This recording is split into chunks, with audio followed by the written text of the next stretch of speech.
Dear students, I am Malar. In the video நாம convolution related Anna University question பார்க்கலாம். என்ன question கொடுத்திருக்காங்கன்னு பாப்போம். Find the convolution sum between x of n கொடுத்திருக்காங்க ஒரு 4 number கொடுத்திருக்காங்க, h of n கொடுத்திருக்காங்க ஒரு 4 numbers. ஓகே இந்த இடத்துல இந்த மாதிரி arrow கொடுத்திருந்தாங்கன்னா என்ன அர்த்தம்னா அதுதான் வந்து 0th place. ஓகே இது வந்து arrowக்கு அப்புறம் நமக்கு positive set. So first one, second place, third place. Okay இந்த இடத்துல வந்து இதுதான் 0th place. அதுபடி first, second, third. Okay next first step என்ன பண்ண போகிறோன்னா கிவன் டேட்டா எழுதியிருக்கும், x of n எழுதியிருக்கும், h of n இந்த இடத்துல arrow போடணும். ஓகே நெக்ஸ்ட்டு நமக்கு வரக்கூடிய அவுட்புட் வந்து எத்தனை நம்பர் வரணும், அதோட லென்த் எப்படி இருக்கணுங்கிறத கண்டுபிடிக்கிறதுக்கு தான் இவ்வளோ ஸ்டெப்பை நம்ம பண்ண போகிறோம். Length of x of n அப்படின்னா வேறு ஒன்றும் இல்லை, x of n எத்தனை நம்பர் இருக்குது, 1 2 3 4 அதான் நம்ம இங்கே எழுதியிருக்கோம். அடுத்து length of h of n அப்படின்னா h of n எத்தனை நம்பர் இருக்குது, 1 2 3 4 ஸோ 4 எழுதியிருக்கோம்.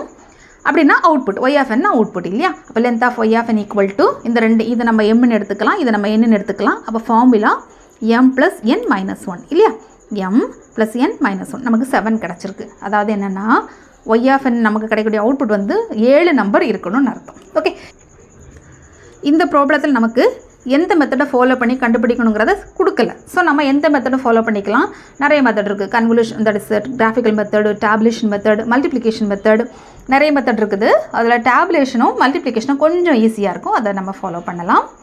எல்லா மெத்தடுமே ஈஸியாக இருக்கும், இதை கொஞ்சம் ஃபாஸ்ட்டாக முடியும். Okay bye multiplication method x of n அப்படி எழுதியிருக்கேன், h of n அப்படி எழுதியிருக்கேன்.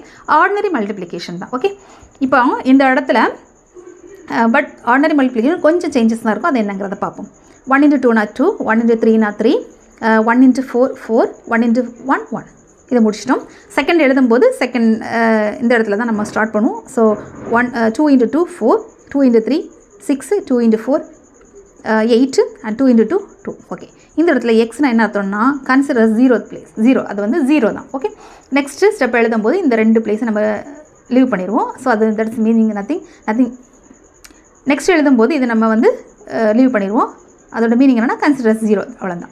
ஓகே இப்போ தேர்ட் வந்து 3 2s are 6, 3 3s are 9 இந்த இடத்துல கவனிக்கணும். 3 4s are 12. 12னால் நம்ம அப்படியே எழுதணும், என்ன நம்பர் கிடைக்குதோ அந்த இடத்துல நம்ம அப்படியே எழுதணும். 12ல் 2 எழுதி அப்படி நம்ம பண்ணக்கூடாது. ஓகே அதுதான் டிஃப்ரெண்ட், வேறு மற்றபடியெல்லாம் ஆர்டினரி தான். 3 × 1 3. அதே மாதிரி லாஸ்ட் ஒன் தட்ஸ் இதை மூணுமே நமக்கு வந்து கிராஸ் பண்ணிடலாம். That is consider 0. அப்போ 1 × 2 2, 1 × 3 3, 1 × 4 4, 1 × 1 1. நெக்ஸ்ட் நம்ம ஆட் பண்ணுவோம். ஆர்டினரி அடிஷன் தான், அதில் எதுவுமே சேஞ்சஸ் இல்லை.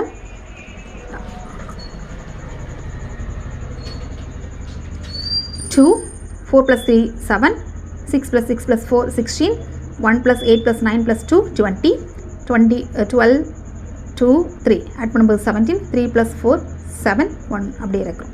இப்போது இந்த இடத்துல நமக்கு ஆரோ நமக்கு கண்டிப்பாக போடணும். இந்த இடத்துல நம்ம ஆரோ போடணும் இல்லையா. ஆரோ வந்து நமக்கு ப்ராப்ளத்தில் கொடுத்துருக்காங்க. அந்த ஆரோ வந்து எங்கே வருங்கிறத பார்க்குறதுக்கு தான் ஒரு சின்ன மெத்தட் இருக்குது, அது ஈஸியான மெத்தட் தான். அது என்ன மெத்தட் அப்படின்னா lowest index of x of n அப்படின்னா என்னென்னா x of n-ஓட லோவஸ்ட் இண்டெக்ஸ் எங்கேருந்து ஸ்டார்ட் ஆகுது, இது வந்து அதோட ஆரோ பாருங்கள் 0th place இல்லையா. அப்படின்னா நான் 0 இந்த 0. Lowest index of h of n அப்படின்னா h of n-க்கு வந்து ஆரோ எங்கே இருக்குது, அப்போ 0th place, அப்போ 0. நெக்ஸ்ட் என்ன பண்ண போகிறோம், 0 + 0 ஆட் பண்ணியாச்சுன்னா 0. அப்படின்னா நம்ம எழுதக்கூடிய அவுட்புட் y of n எழுதுவோம் இல்லையா, அந்த y of n இருக்கும், இதுதான் y of n. Okay that is nothing convolution of x of n and h of n. அதோட அவுட்புட்டு 0 தானே வந்திருக்கு, அப்போ இதான் 0th place. ஓகேவா, இதான் நமக்கு தேவையான ஆன்சர். Thank you students.